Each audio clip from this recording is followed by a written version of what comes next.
Pemirsa, koruptor strikes back. Lagi-lagi tak perlu otak Einstein membaca gelagat Komisi 3 yang terbaca sentimen terhadap kinerja KPK. Dukungan terhadap KPK adalah people power yang sesungguhnya, yang muak, gerah dan gelisah akibat ketidakpedulian pemerintah, permainan kekuasaan politisi sekaligus perlawanan terhadap korupsi yang sudah menggurita.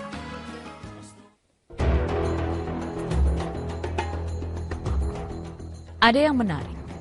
Anggaran multi-years atau bertahap 225 miliar rupiah dari pengajuan KPK terbilang sangatlah kecil dari nilai APBNP 2012 sekitar 1.300 triliun rupiah. Bandingkan lagi dengan anggaran proyek Hambalang yang membengkak dari 250 miliar menjadi 1,2 triliun rupiah secara langsung dapat persetujuan DPR. Maka gerakan penolakan revisi Undang-Undang KPK dan koin gedung KPK sebenarnya merupakan fenomena perlawanan silent majority untuk melawan ketidakadilan dan ketidakberdayaan rakyat kecil dari kesewenang-wenangan hukum. Rakyat tidak ingin Komisi Pemberantasan Korupsi sebagai garda terakhir pemberantasan korupsi terlunta-lunta tidak memiliki gedung.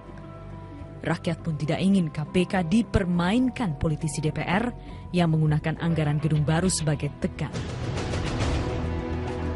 Rakyat punya caranya sendiri.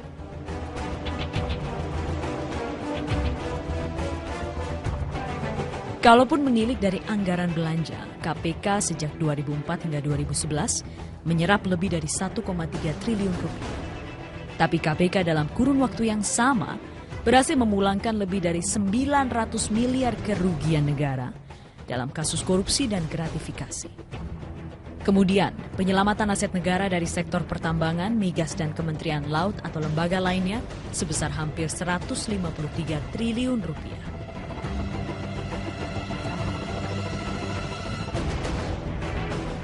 Pula bukan logika naif dengan track record aksi Komisi 3 terhadap KPK yang dibentuk lewat Undang-Undang Nomor 30 Tahun 2002. Bukan halusinasi adanya pelemahan KPK. Dari arah DPR, yakni pada pembahasan rancangan Undang-Undang Pengadilan Tindak Pidana Korupsi, sempat terselip dalam proses pembahasan agar KPK tidak menuntut terdakwa korupsi di pengadilan tipikor. Sedang dari pemerintah, upaya pengebirian KPK dilakukan dengan pengajuan rancangan peraturan pemerintah soal penyadapan. Rencana merevisi Undang-Undang KPK masih bergulir dan draft RUU KPK tadi sudah berada di tangan DPR. Maka dalam konteks inilah logika berikutnya muncul adalah, benarkah DPR dan pemerintah punya setitik komitmen memberantas korupsi? Sebab hasil buruan KPK selama ini adalah membongkar 57 kasus korupsi di DPR dan DPRD. Lalu sepertiga kepala daerah di negeri ini tersandung korupsi. Nah, lagi-lagi tidak butuh otak keblinger Stephen Hawking atau sejenius Bapak Matematika Aljabar dan Bapak Kedokteran Ibnu Sina bahwa rakyat tidak sebodoh sebagaimana yang dikira.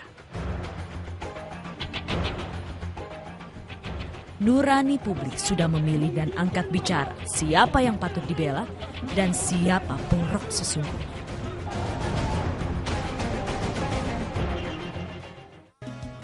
Lantas apa yang sebenarnya dilakukan pemerintah dalam pemberantasan korupsi?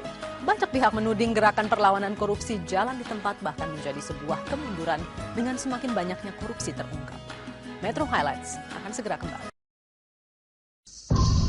Pemirsa, masih kuat teringat dalam ingatan, Presiden Susilo Bambang Yudhoyono lugas menyebut akan berdiri paling depan dalam memberantas korupsi. Lantas apa yang terjadi? Publik membaca dengan terbuka partai politik yang juga mengarahkan pejabat di Kementerian Agama untuk memenangkan PT Adi Aksara Abadi Indonesia dalam proyek pengadaan Al-Quran senilai 35 miliar rupiah. Zulkarnain juga terlibat dalam proyek pengadaan laboratorium untuk madrasah juga di Kementerian Agama.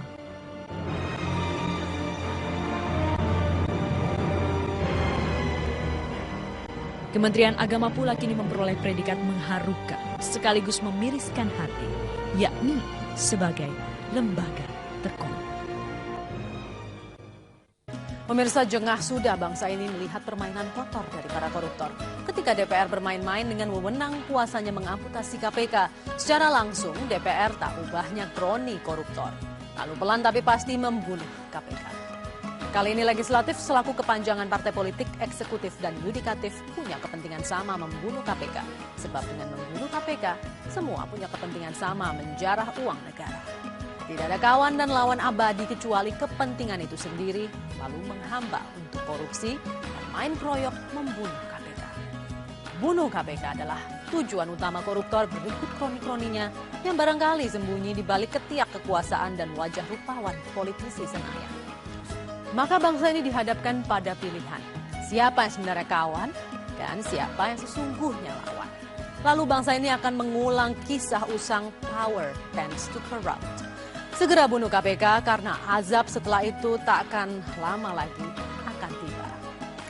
Semoga bermanfaat, menjadi risalah bagi kita semua. Sampai jumpa.